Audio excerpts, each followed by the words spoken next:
air kualitas aktivitas masyarakat menunjukkan ada sekitar 41,35% warga setuju dengan perilaku hidup bersih untuk menjaga kualitas air sungai.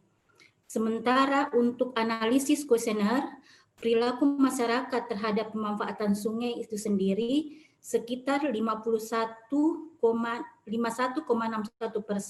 menyatakan perilaku mereka berpengaruh terhadap kualitas air sungai Jeneberang.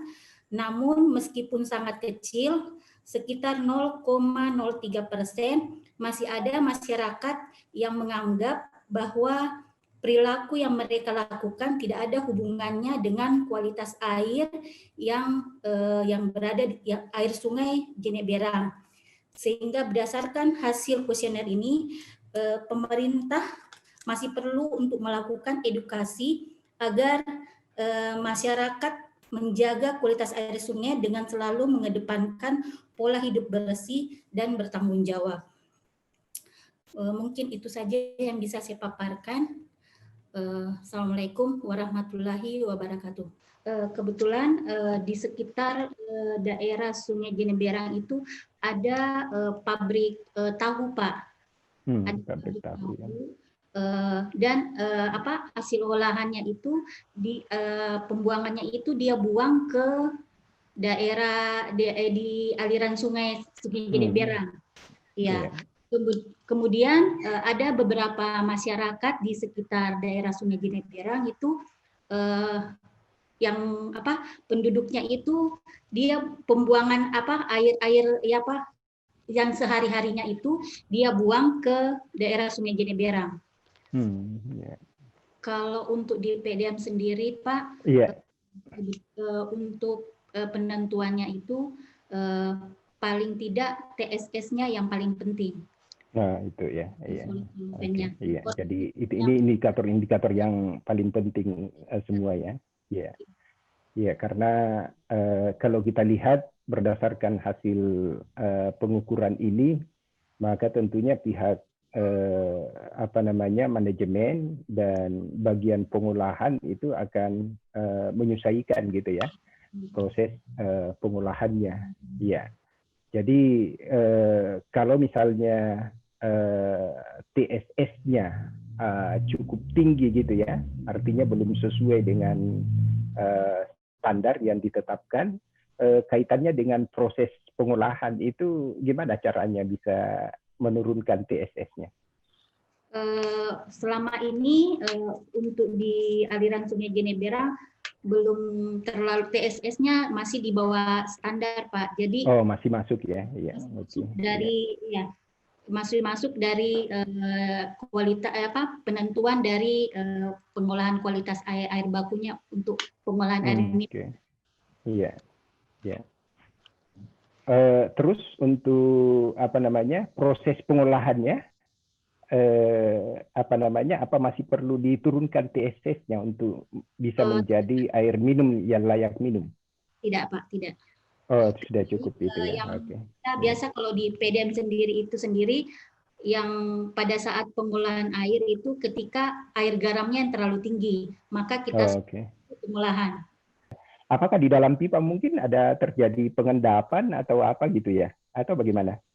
Karena di sepanjang aliran pipa ini, Pak, ada beberapa meter. Kalau dari BOD dan COD tidak ada Pak dalam penurunannya tidak ada. Cuman pada saat kita pengolahan yang kita perhatikan cuma kadar garamnya saja, Pak. Oh, di kadar garam saja gitu. Kadar garam di sumber air baku menjadi tinggi, maka kita akan stop untuk pengolahan air. Oh, oke. Berarti perlu ada treatment itu ya, treatment untuk penurunan kadar garamnya. Oh iya. Kalau untuk penurunan itu kadar garamnya apa treatment yang dilakukan? Biasanya kalau penurunan garam kayak sekarang ini Pak, kan di daerah aliran Sungai Lekopacing pada saat musim kemarau begini terkadang air garam itu agak tinggi. Makanya pada proses di sana itu kadang proses pengolahannya kita hentikan sampai terjadi penurunan kadar garamnya. Nanti setelah air garam penurunan air garam turun, baru kita memulai proses pengolahan kembali. Cuman pada saat sudah memulai, maka kadang masing-masing di instalasi itu karena kan airnya agak payo-payo sedikit, atau airnya agak kuning, maka kita cuma di instalasi itu kita cuma tambahkan karbon aja, Pak. Yang prioritas. Mungkin rekomendasinya itu sendiri ya mungkin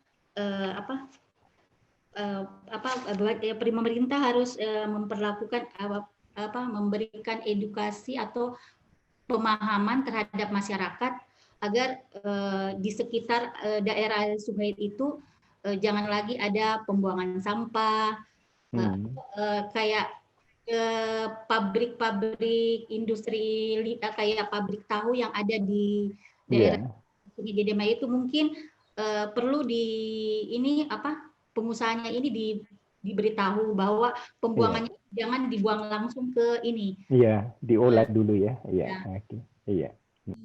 Di kantor Pak untuk kebutuhan ada reservoir yang dipasang, ada reservoir di kantor PDAM ada.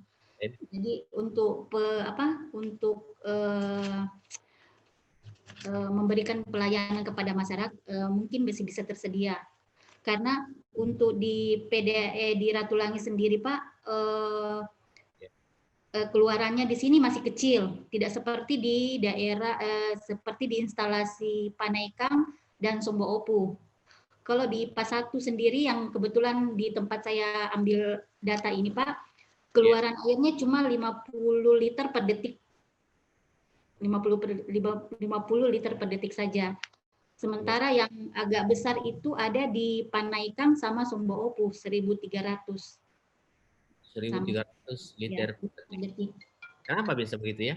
Apa kira-kira tinjauan anunya kok kecil? Itu artinya bahwa di intake-nya di sini Pak agak kecil memang pengeluarannya di sini agak kecil karena dia masih instalasi kecil kalau di Ratulangi.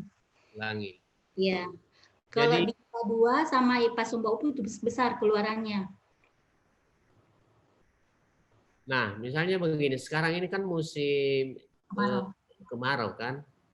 Nah, kira-kira kalau kita lihat dari air baku ini, ketersediaan air baku ini cukup ya sampai masuk nanti musim hujan?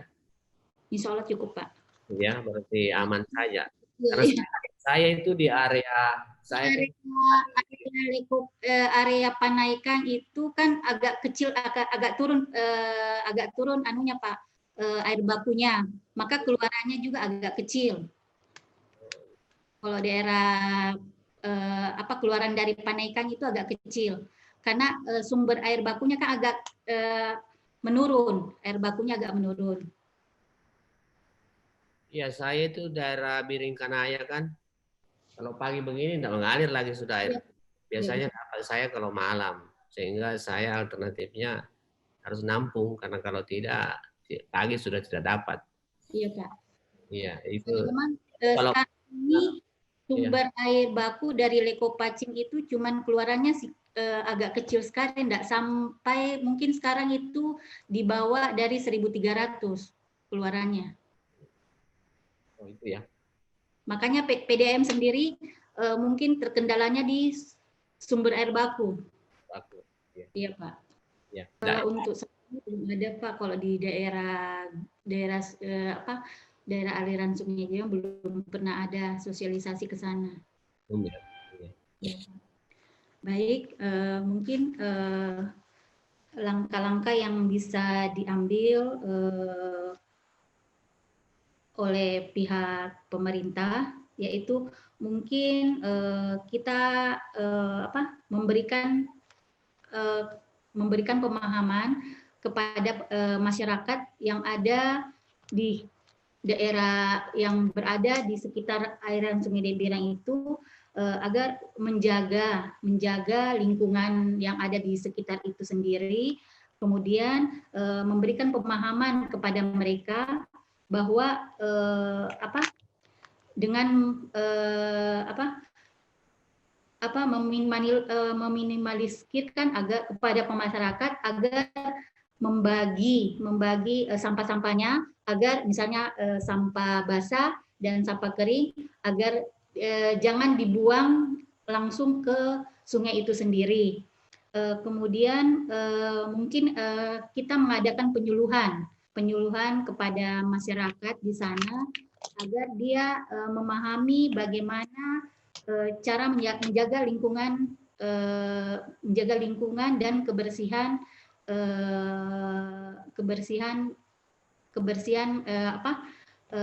agar air yang kita pergunakan itu dapat kita pergunakan sebaik-baiknya.